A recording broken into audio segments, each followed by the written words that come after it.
Okay, guys, today we're going to go over input and output, which is basically the ability to get input from the user, get them to type something in, and print stuff back out to the screen. So, admittedly, in most programming languages, we would not bother denoting a whole section to this. We would just be like, well, here's print statements, and here's, read statements, and that's all there really is to it. In Haskell, it's a bit more complicated. Now, the risk of upsetting true Haskell and functional programming fans, I'm just going to say it. It's annoyingly complicated, at least getting started, just learning how to do input and output in Haskell. It seems like it's been made unnecessarily complicated. However, learning how input and output works in Haskell is actually going to teach us a bunch about concepts in computer science that are actually very worth learning. So before we get into that, let's talk a bit about pure function. So don't worry, this is some preface to converting you into some weird functional programming cult. That'll come later. Pure functions are just functions that have two important properties. So really, this first one is really just the definition of what a pure function is. It's a function with no side effects. So this means that any function, whenever you give it an input, is going to give some output, and it will always give that same output for that same input. Okay, so it'll never have some scenario where you call the function on, say, an input 5 and then it returns 6, and then later on you call the function on an input 5 and it returns 7. That'll never ever happen, okay? And this has a consequence that the function can be lazy. So this has to do with how the function gets evaluated. The idea is that nothing gets evaluated until it absolutely has to be.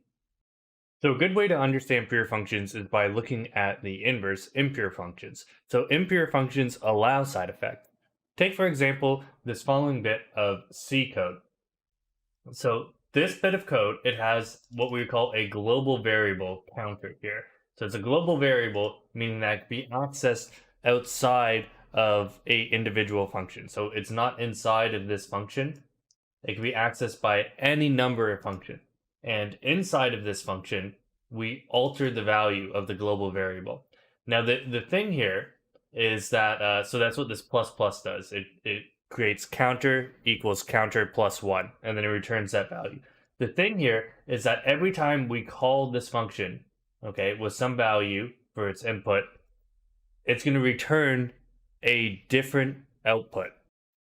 So now let's take a look at an example of a pure function in Haskell, and let's highlight some important properties of this. So consider this first function, useless arithmetic.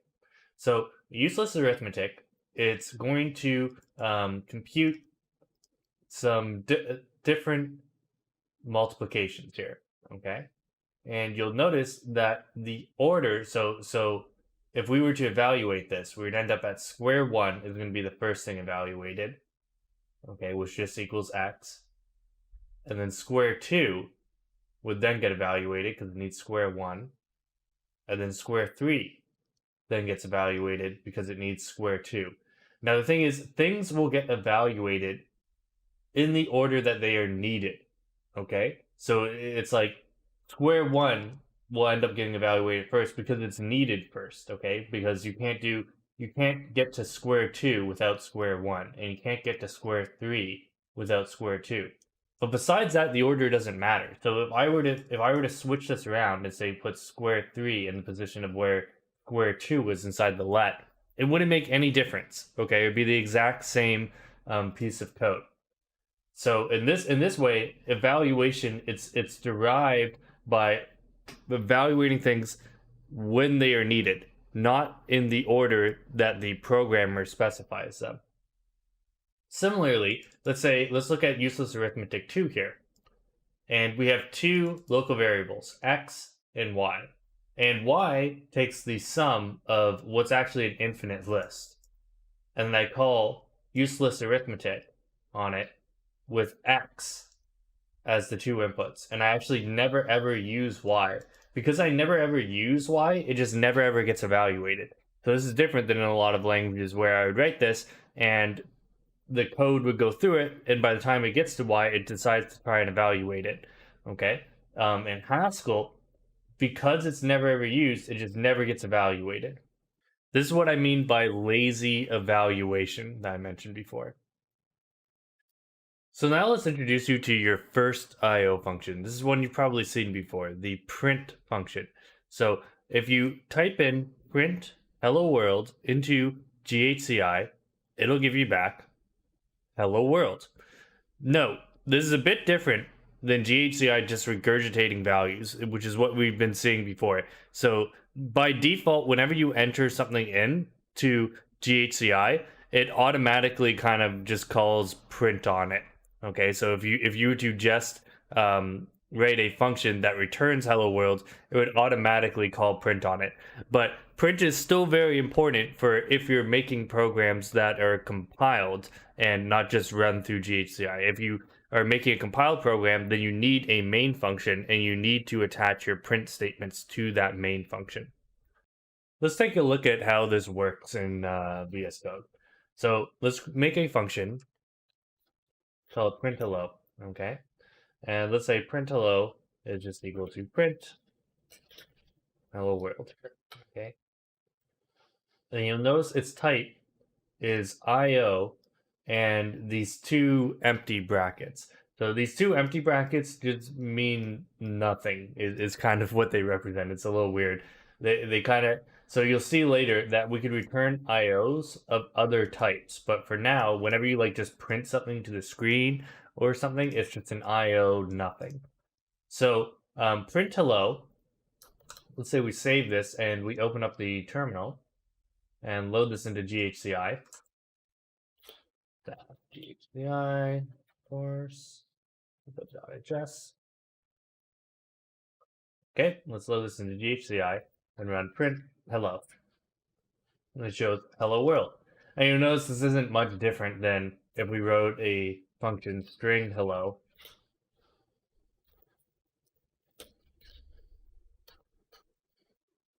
So let's reload this. So as far as we can tell, this is like doing the exact same thing, but actually something different is going on.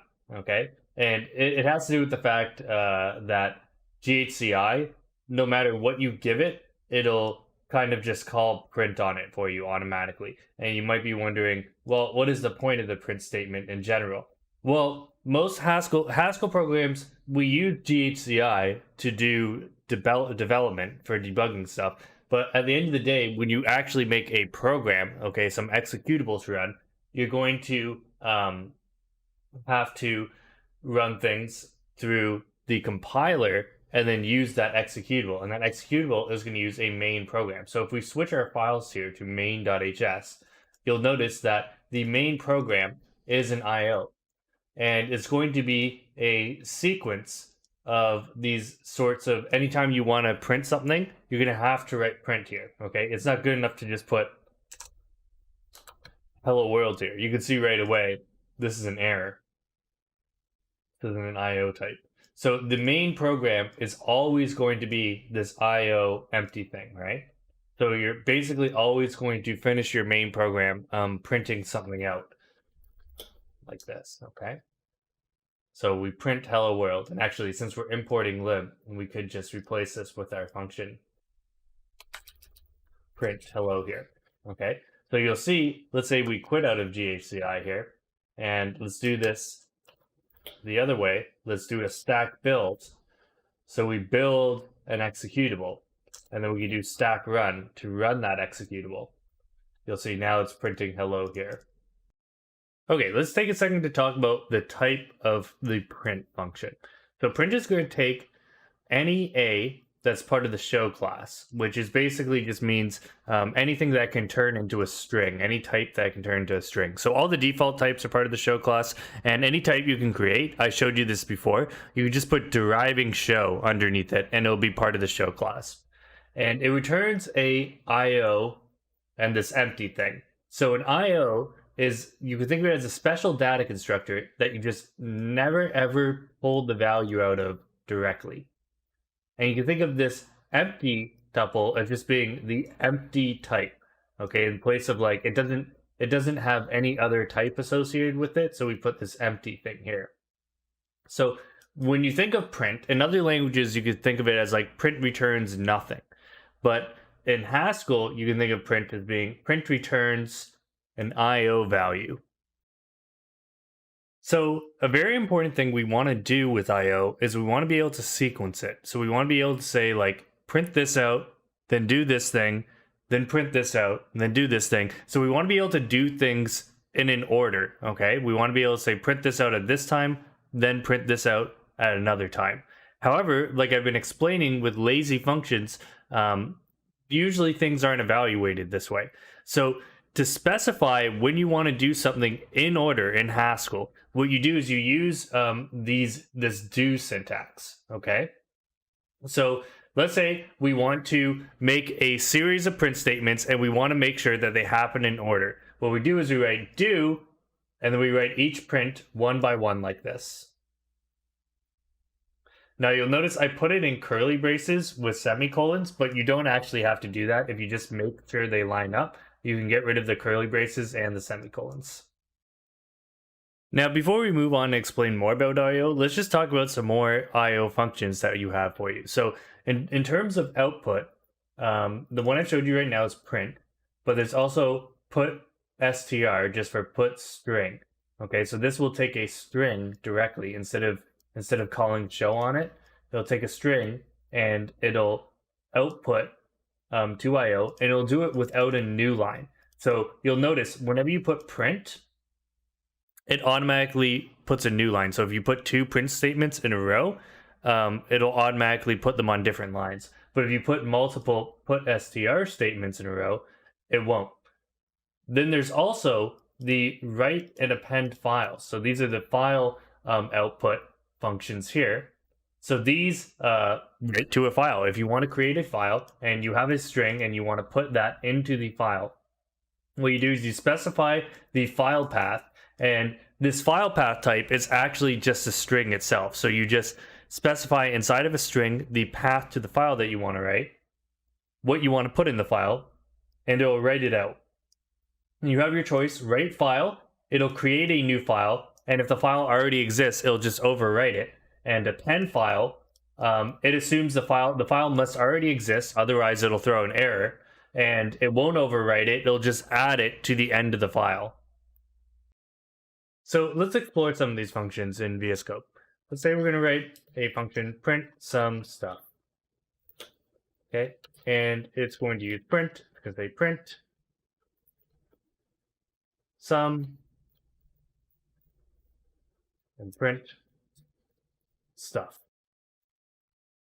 So you'll notice if we load this into GHCI,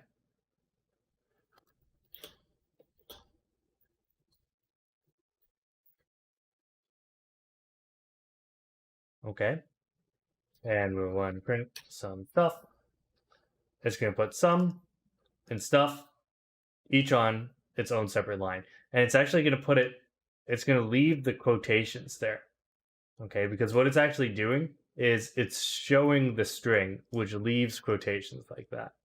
Okay, now the other thing we could have done, this is a function I didn't quite show you, is put strln.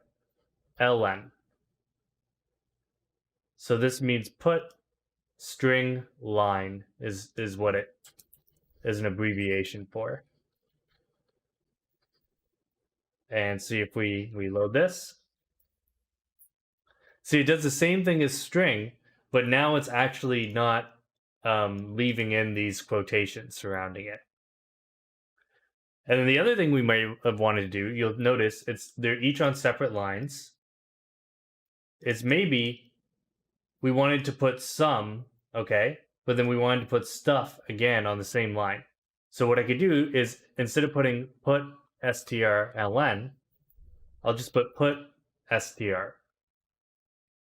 for this one, okay? And then I'll put a space in between because it's going to put it on the same line now. So if I do this and I reload.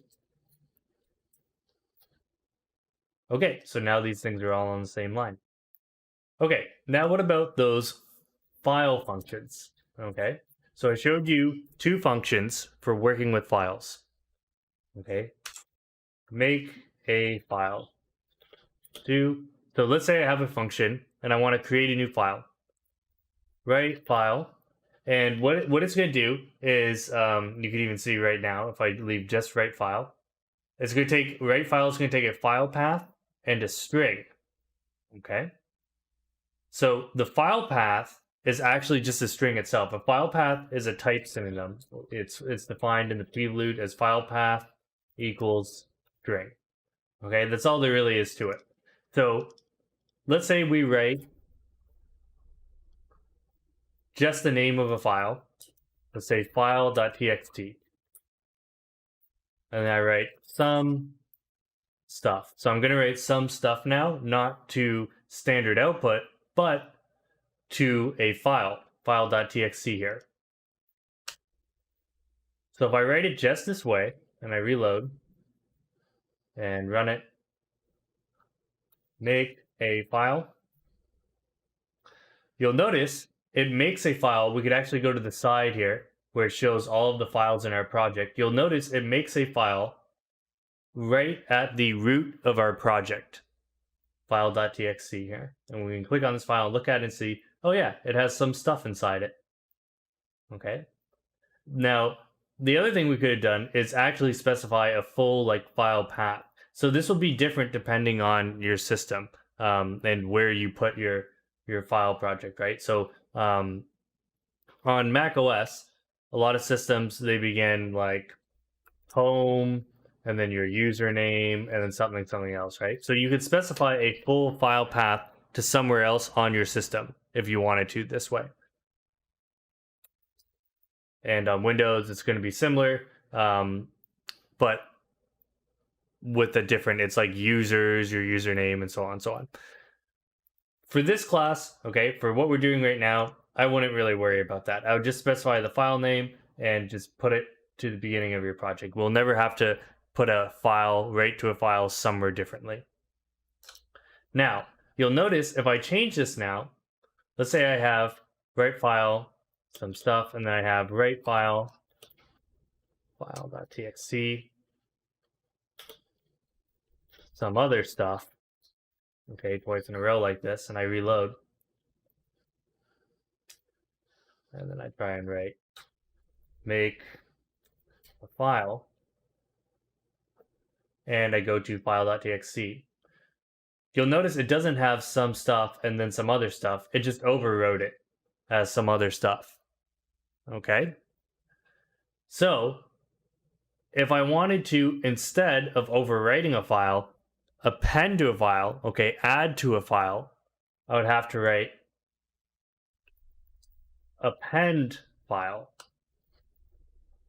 Okay?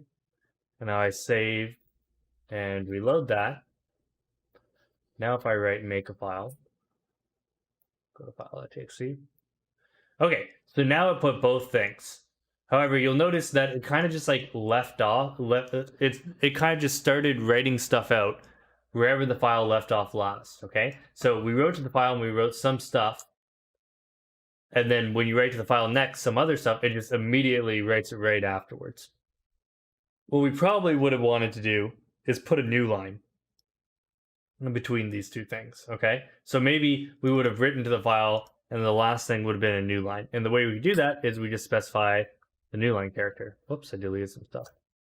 So if you put /n, that'll be a new line character. And this way, if we run it, go back. Okay, see, now I'll put it on separate lines. I also could have put the new line character, let's say, at the beginning of this string. Doesn't really matter. So those are functions for outputting stuff. What about input? So we have a few functions to work with here. One of them is getLine. So this will prompt the user to start entering stuff, and it'll end whenever the user hits a new line, so when they hit enter. Another is getChar. That'll get just a single character from the user. We won't be using this one that much. And another one, okay, finally, is readFile, which will read input from a file. It will read in all of these strings from a file that you specify. Okay, let's take a look at how these input functions are going to work. So imagine we want to write a function echo, okay? And what echo is going to do, echo is going to take user input okay?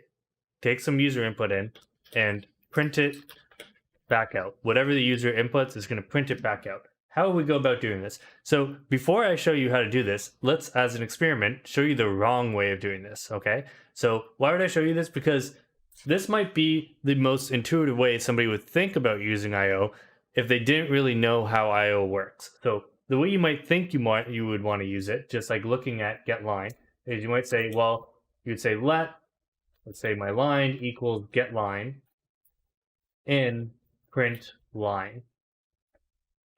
Okay, this isn't what you think it is. Okay, it's not going to work the way you think it would work. So what's going on here? So getLine is an IO string. Okay, and when you say line equals getLine, guess what? Line is just also an IO string. Now print, it doesn't take an IO string.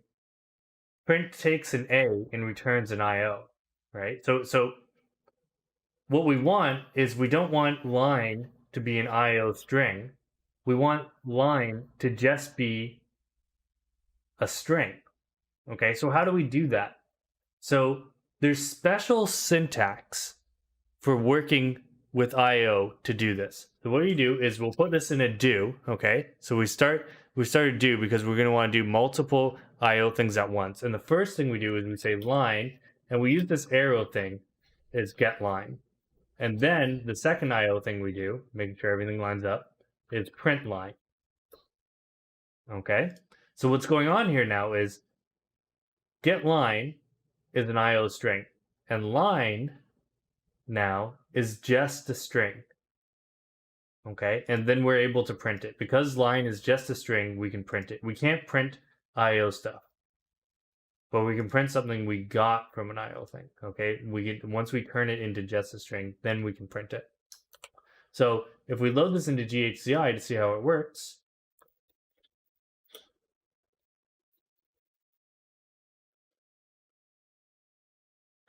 okay, we'll say echo. You see, it's just waiting for you to enter something. So I'm going to enter something like hello and hit enter. And see, it prints hello back to me. Now let's try and do something similar with read file. So remember we had this file .txt from before that has some stuff and some other stuff inside it, and it's at the root of our project here. So let's say we want to echo file. Let's say we want to read that file in and then print it out. So what we could do is we could say do, and we're going to do basically the same thing. So if you look at read file, we give it the file path. So because it's at the root of our project, we can just write it, the name of the file. Okay. If it was somewhere else, we'd have to write the full path of the file. So you'd have to do something like home / blah, blah, blah, whatever the full path was. Okay. But since it's at the root, we can just write the name of the file. And read file, okay, it also returns an IO string. So what we want to do is we want to take that string, okay, out of IO here. So to do that, we're going to use that special syntax. I'm actually going to not call this line, but file contents. This is just a variable, so we could have called it whatever, but we're going to use this syntax, okay? So now this is going to, because this is an IO string, what this basically does is it's saying, get rid of the IO and just pull the value out. Okay, so for that, we need file contents. For that, we need this right here. Okay, so now that we have file contents, now we can just print it back. Print file contents. Okay, and if we reload and run echo file, okay, you'll see it printed it out. Now you'll notice it printed it with this new line character. So this is another problem with the print function, is that it's done quite literally. We can actually make this better by using put strln instead of the print. So it's printing the string, okay, correctly, and reload. Okay, and this is better. It prints some stuff and the new line, okay? It doesn't do it completely literally. So there are a lot of subtleties to how you use IO and do notation. So there's some things that we need to keep in mind while doing it. Every line of a do structure, so whenever you write do, every single line must return something of type IOA. And this arrow operator is your only way, if you have an IOA, to extract the A value. The last line, okay, of any IO function cannot use this operator. Okay, so you'll notice in the example I had before, whenever we read a file or some input, I would then do a print afterwards. I couldn't finish the function using this operator to pull something out. And any function that calls an IO function must also be an IO function. So there's never a scenario where you have a function that uses one of those functions like print or getLine or something, and it's not also of type IO, returning an IO type. To truly understand these subtleties, we need to consider what IO is as a data structure. But before we get into that, let's do a quick refresher on how data structures work. So we call the data structure maybe. That's a parameterized data structure. It takes an A value, and it's either going to be just A or nothing. Okay? And in order to use this type, this is a predefined type in Prelude, so we need to hide maybe and its constructors. So consider how maybe works. Okay, let's say we defined that function. We defined this function before. Safehead, okay, that operates on a list.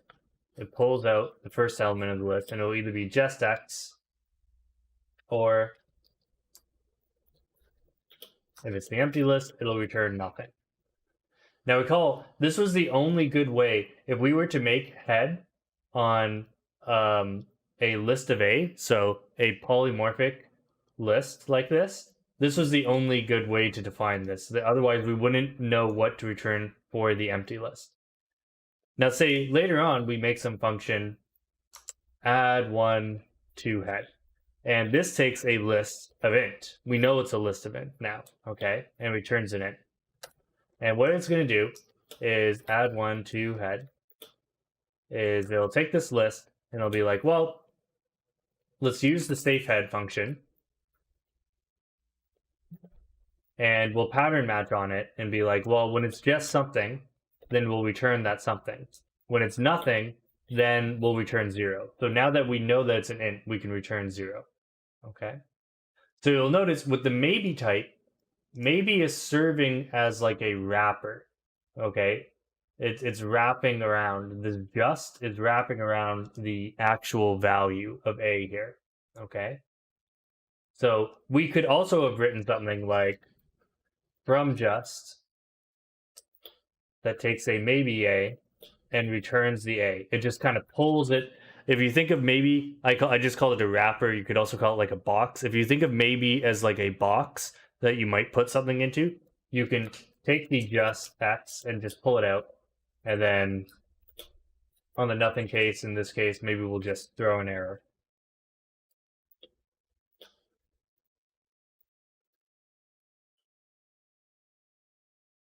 Okay, so most data types, they're like this. You have the data type definition, and it's wrapping some value. And if you want, you can use pattern matching to pull out the value. Okay, pull it out of the box. Now, the IO type, it's IOA, and it has some definition here, okay? Now, how it's actually defined is complicated. We don't want to get into it. We don't need to get into it to fully understand IO, okay?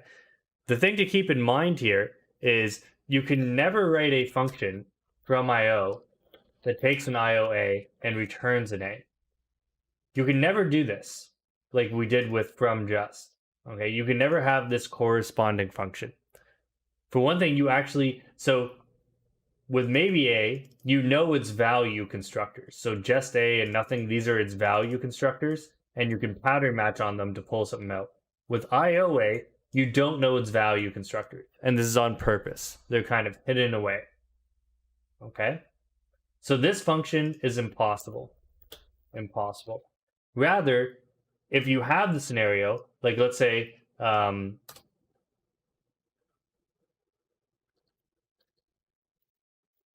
print string, okay, you have the scenario where you get a line, let's say from get line. Okay, so remember, get line is an IO string. And then we want to print that again, and then we print the line. Okay, so get line is an IO string. Let's delete this. It's an IO string here. Okay, list of char is the same thing as string, and then line becomes the list of char. It becomes string. So this is the only way to pull the value out of the IO box. Okay, just like with maybe we could do it using pattern matching. With IO, the only way to do it is with this thing right here. Now the trick here is that we're not allowed to end a do statement with something that's not an IO. So if I try and do this, like if I try and just return line, so if I try and write the function print string here, okay, that just returns a string, and it uses an IO function, it just won't let me. It won't let me do that. Any IO function, anything that uses an IO function has to also be IO. Okay? And at this point, you're probably banging your head like, why? Why is this happening? Why can't I do this? Why are you being mean to me, Haskell? Why can't I just be like, yeah, I'm gonna have some function, it calls an IO string, and then it just returns a string. So the long story short of this is side effects. So remember I talked about side effects before? So side effects means that, so Haskell has to have no side effects. Okay, so that means if I have a function f of x, okay, let's say equals x. If I have this function and I call it on 5, it's going to return 5. If I call it on 6, it's going to return 6, right? And there's never a scenario where I call it on 5 and then later on I call it on 5 again and it returns something different, right? But wait a minute. GetLine does that, and readFile does that. All of these IO functions, okay? You can call them with the same input. In the case of getLine, it doesn't even take an input, but with readFile, you can call it with the same input on the same file, and at different times it will return different things. So these functions, they have side effects, and it's like, how do you get around that? How can you read from a file and not have side effects, not have it return something differently? So the idea with Haskell here is, if you look, our main program is an IO, and the idea here is that no IO function ever returns a not an IO function. So all of your IO functions end up here, okay? So the idea here is that IO functions call pure functions. Pure functions never, ever call IO function. So the idea here is that all of the IO functions kind of get stuffed into one spot at the beginning of your program, at the main program. Okay? That way, we've separated them. We've separated where these side effects can happen. So you'll notice we've gone way out of our way to figure out how to separate side effects. Okay? The Haskell has gone way out of its way to do that. And in a weird way, it argues still that it has no side effects because all of the side effects are kind of stuffed into the main program. Now, I'll just remind you, because you'll be wondering right now, like, man, is it really, why do we care so much about having pure functions?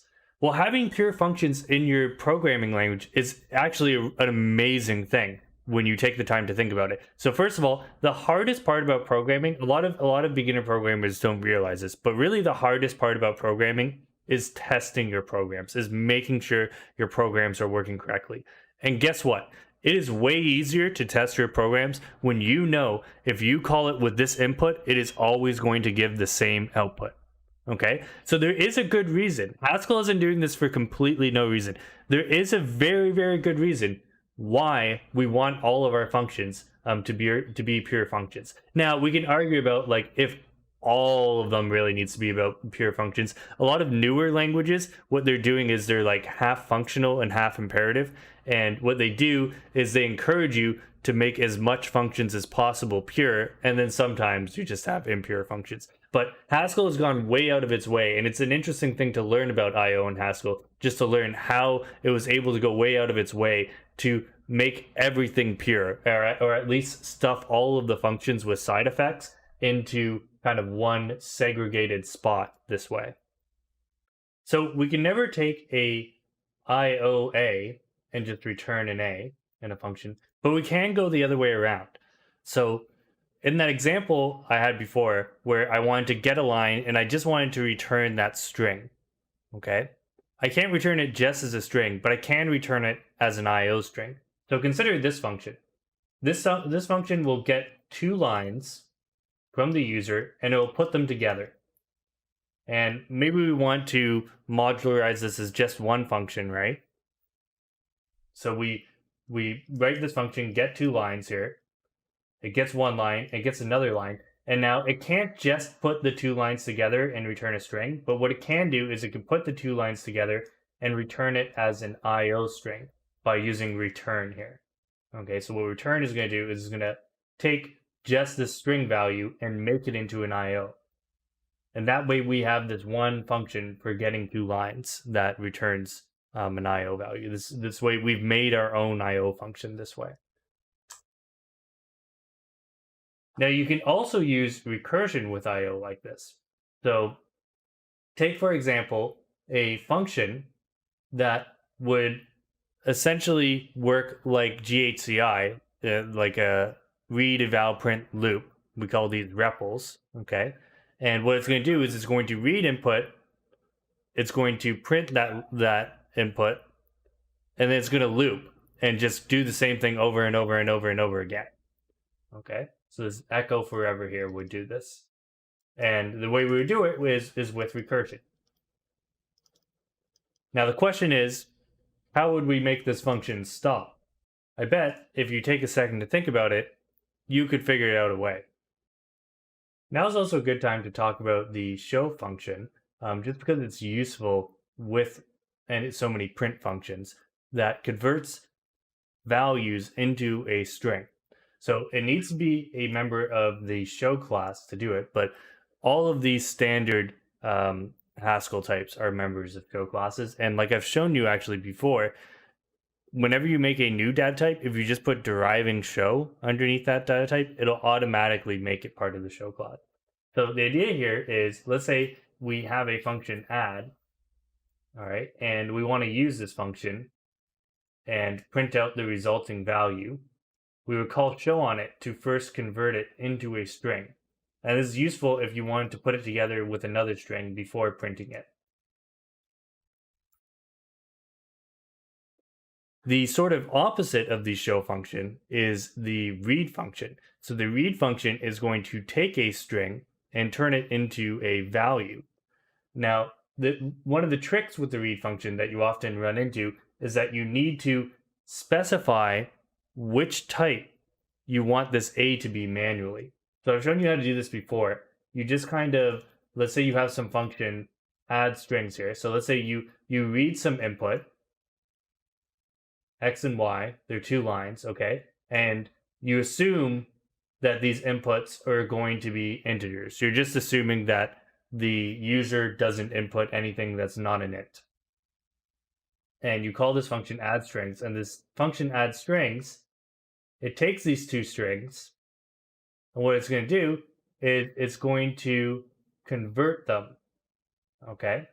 So if I wanted to convert just X manually, okay, I would say read X, and then I would have to specify using these double colons, like I do usually, the type for it, okay? Without these double colons, it wouldn't know what you want to read X as. Okay, so you have to do this. You have to specify the type.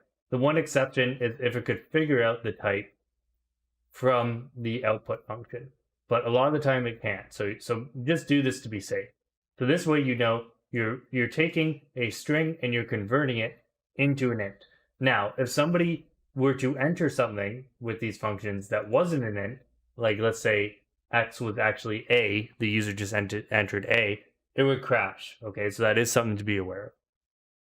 Finally, two more functions just to be aware of that are often used with IO sorts of functions is lines and unlines. So a lot of the time when we read something from a file, you'll get the entire file contents as a single string, and that string will contain new line characters. And a lot of time what you want to do is you want to move through each line inside of that file. So to do that, what you do is you would call the function lines on that string, and it would separate that string into a list of strings based on the new line characters. Okay, so whenever it sees a new line character, it would break them up and it would make them into separate strings.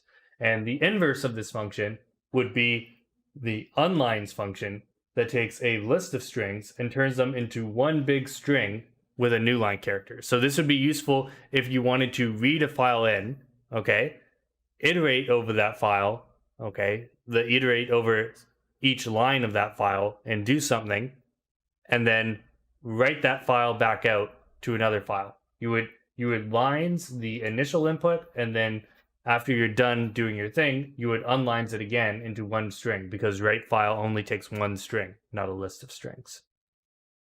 Now, before we finish off, I just want to summarize what I was talking about with IO before. So the idea with IO is that you separate pure functions from IO functions that could contain side effects. So the idea here is that your program, it starts with a main program that does IO stuff, and you want to put all of your IO related code together there, and then your IO related code will call the pure functions.